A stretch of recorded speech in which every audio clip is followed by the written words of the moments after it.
Hey, what's up, everybody? This is Joe Tossi from TechTables.com, and you're listening to the Public Sector Show by TechTables. This podcast features human-centric stories from public sector CIOs, CISOs, and technology leaders across federal, state, city, county, and higher education. You'll gain valuable insights into current issues and challenges faced by top leaders. Through interviews, speaking engagements, live podcast tour events, we offer you a behind-the-mic look at the opportunities top leaders are seeing today. And to make sure you never miss an episode, head over to Spotify and Apple Podcasts and hit that follow button and leave a quick rating. Just tap the number of stars that you think this show deserves. Welcome to the Public Sector Show by TechTables. Excited to be here. Today we've got Jen Cooke.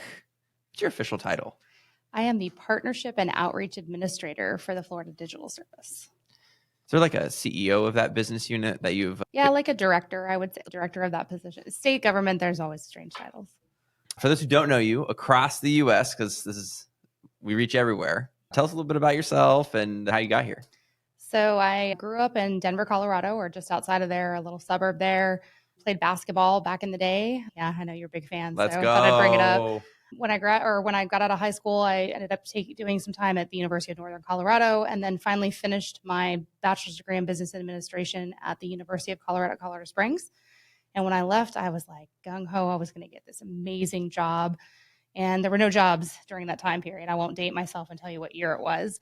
So I ended up sticking to the restaurant business, which is what I did my way through school, and ended up becoming a managing partner with a large restaurant chain, and then eventually migrating over to state government at some point. And since then, I've managed a variety of different teams, worked for 3 different agencies. So Department of Revenue, Department of Economic Opportunity, and then finally now I've landed here at the Digital Service, which I've been here for about 2.5 years. And have had the privilege of working with Jamie ever since. So national thought leadership, but before that, take us back. You've got, I think it was like a moldy stained office building. How did Jamie describe that? It was septic. There had been a septic waste spill here. One of the bathrooms had a problem, and the carpet was shot. We had wiring all in the floor everywhere. When people asked him if he wanted to come and have the team reside here, it was like, you do understand what that place looks like. And as we started to build it out and remodel it, Amanda Peterson, who's one of our team members here, she did an amazing job designing the space and making it really modern tech. And as a part of that, there was a very large open area in the office suite where they brought in some special furniture. We've got like high top tables, bar style, cafe tables. There are some regular traditional like training spaces. We've got couches, but this space, it's really made for a large scale collaborative effort.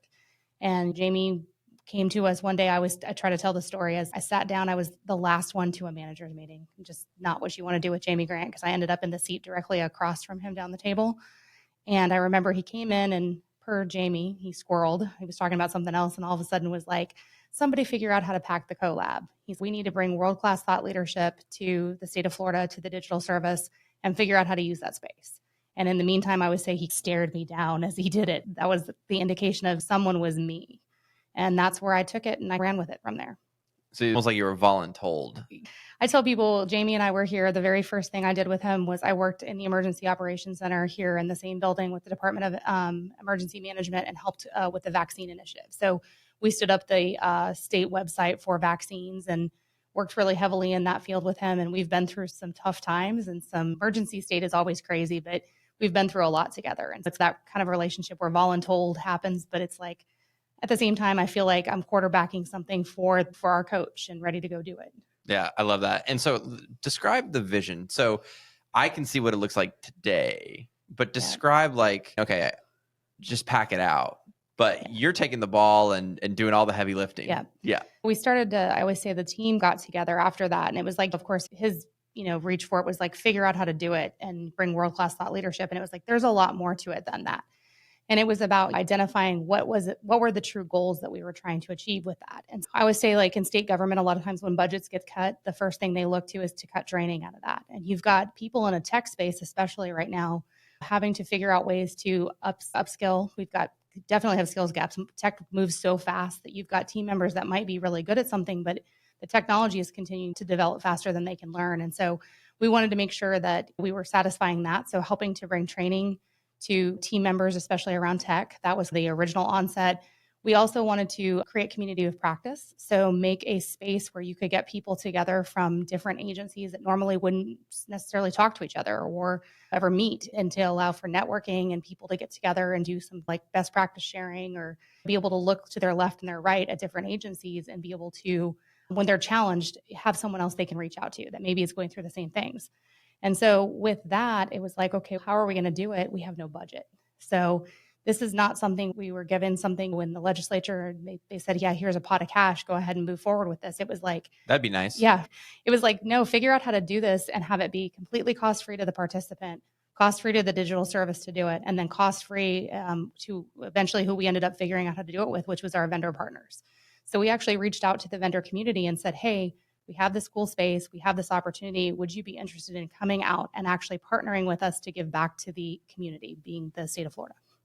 Okay, I love that. You've given, I think, a couple times a presentation view of everything that you've been able to do. Mm-hmm.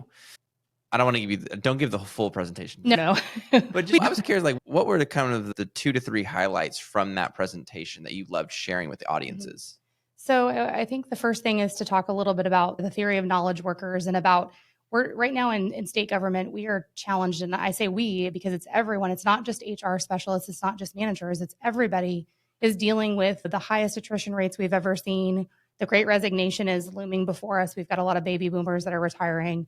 And you end up in this situation. We've got private sector competition, and you're dealing with people that we need to keep here and we need to continue to develop. And the theory of knowledge workers came about. Drucker, for those of you who don't know, I'm an operational project manager. So I really get into the whole theory of project management. And he was the father of project management. And he is the one who originally brought forth this theory of knowledge workers. And it talked about how people went from being what they call widget workers, or people that do repetitive processes over and over again, data entry or assembly line type things, into this new type of modern era where people go to work now and you don't necessarily end up with a physical type of output. A lot of it is knowledge based. So doing exactly what you and I are sitting here doing today, thinking, collaborating, talking through things. And that's a lot of what's happening in the tech space, is you need people who don't necessarily put out physical outputs. They're thinkers.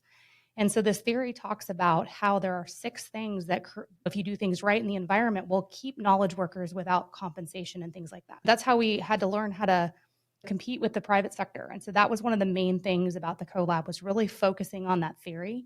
It's really interesting. I tell people all the time, go out and look it up. It's not anything new. It's just something that people don't talk about a lot.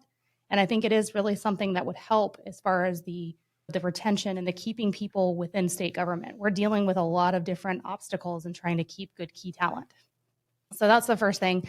The other thing is obviously the stats that have come out of this. When we started doing this, I thought this was going to be like we hold an event a month or maybe 2. It would trickle down. It'd have the hype and it'd go away. It didn't go away. It's still here. In fact, the job that I'm in and the team that I currently have that does nothing but the CoLab did not exist at this time last year. And we've ended up at this point, probably because the last time I updated stats was about 25 days ago, we should have exceeded 2,000 attendees at this point. We've provided over 900 hours of continuing education credits for our project managers. So for those folks that have to actually continue to keep up with continuing education in order to keep their certificates, we've provided that to our state employees for free. So those are things they normally have to pay money for in order to keep that certification. Just a lot of things, a lot of participating vendor partners. We've had repeats. We've had sold out events. We've got one coming up here next week with Microsoft. They're coming out to talk about ChatGPT. And that one we sold out in 5 days. Nice. How many people can you pack in? Comfortably, we can do 50. And that's with folks bringing computers and things like that. We have done it before where we've had 75 to 80 in the room. That is with a little bit of standing room. But comfortably, we have enough seats to do 60. That's great. You just keep packing it in. We do. I don't know if Jamie told you, I have a tendency to rearrange the furniture quite frequently, in fact. So that's the beauty of the room too, is the space has been built with modular furniture. So we have the ability to change the space into whatever we need it to be as well. Let's talk about the idea we're here in the podcast annex / expansion / whatever we're going to name it. Whatever you guys are going to name it. So how did this idea come about, and walk us through? You have the CoLab, and now this is relatively new. Yeah, so we haven't even really had a chance yet to move forward with, I think, one of the ideas that we have with utilizing this space. And first of all, Jamie's brain again, once again, thinking about how do we deliver storytelling and messages and provide opportunities for even further and different mechanisms. We live in a different world now. I always like to kid around and say my husband is about as old school as they come. He doesn't do social media, doesn't do any of those things. And he came back to me a couple of years ago and was like, I'm doing this podcast thing and I was like, what are you talking about?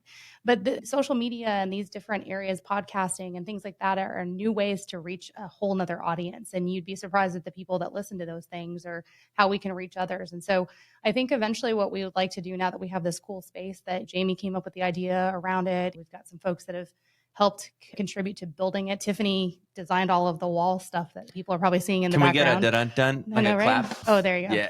Yeah. That was actually one of the first things she did when she was hired here a few months ago. But I think what we're going to want to end up doing is actually allowing or offering for some of our vendor partners that do come to the CoLab and do actual knowledge-based training to then have an opportunity to come in here for 20, 30 minutes and do some sort of a fireside chat with us.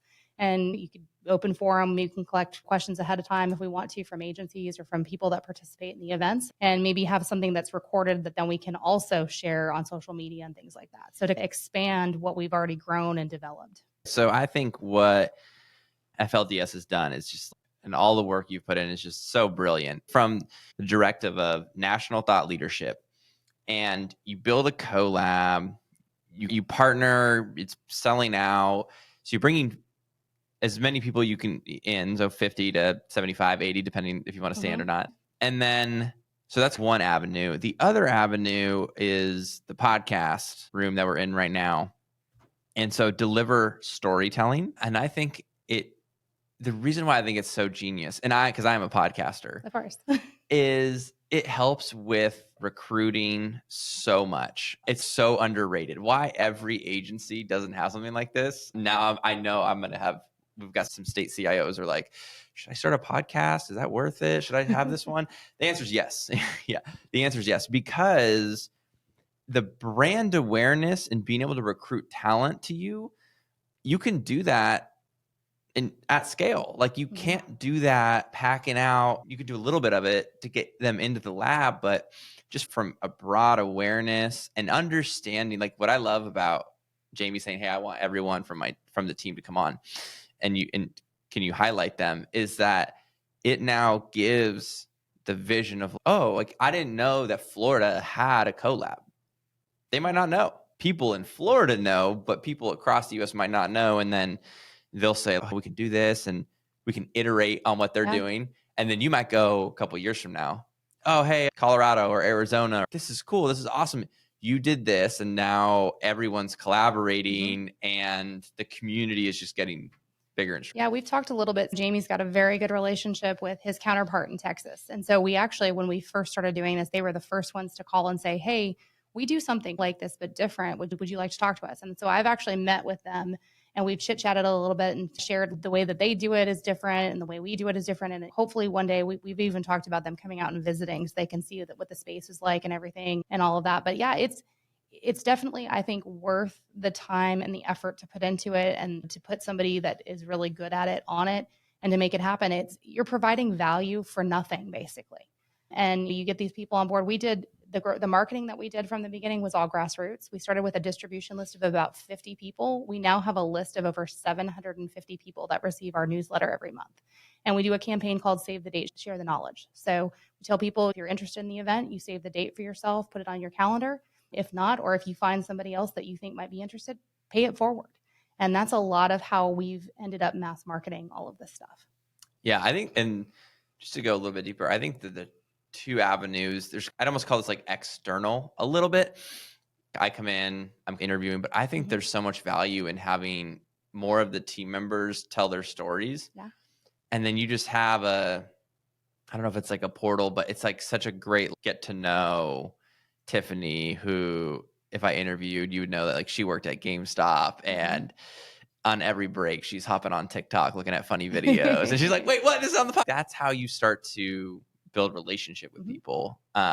It's just figuring out what do they actually care about, and which I think is super valuable. So I love what you're doing here. I think the whole idea around this is to talk about that I think if you put your mind to anything, it's possible. Like I said, I never thought that this would be something I created and then stuck with. And then I found out that it makes me happy every day to come out and do it. And it's rewarding. It's really nice when we have an event that people really, I think, enjoy, and you can see it on their faces. We've done a few things. We did a Women in Tech forum, which was really neat. And just to feel the bonding in the room and to watch people stick around afterwards to meet and get to know new people that they've never met before. It feels pretty nice. It feels pretty good. And it's been an amazing ride. That's all I have to say. The last, 14 months?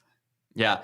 I love this. And also, you've got a very slick dashboard for managing. You've got all the automations. You've got the whole setup. I was even thinking, because when I throw events, I was like, oh, I need to get me a slick dashboard and all this. This operation's inspiring. I like it. Talk about what's the next 14 months look like? The next 18 months look like? Yeah, this thing has become or taken on a life of its own. It's not going anywhere with Jamie's departure. I will tell people that. No, he got his own room. Yeah, right. But yes, it's not going anywhere. I think if anything, there are some things on the horizon for it. Hopefully, if I can make it happen. But we've talked about, expanding. So Tallahassee is not a centrally located capital. We've tossed around ideas about quarterly taking it somewhere else. So that's not out of my depth trying to figure out how I'm going to do it. I just don't know when it'll be. The cool thing for me was, and I'll tell you this, we talked a little bit when we were planning all this. I was out in Dallas and Oklahoma City a couple weeks ago for the Women's College World Series and got to watch Florida State play on the grand stage, which was really incredible. I have a daughter who plays softball, so it was pretty neat. But I think the neatest thing for me at this point was after I created the CoLab with the help of some of the other team members around that it necessarily wasn't their job. They just tossed in and helped out.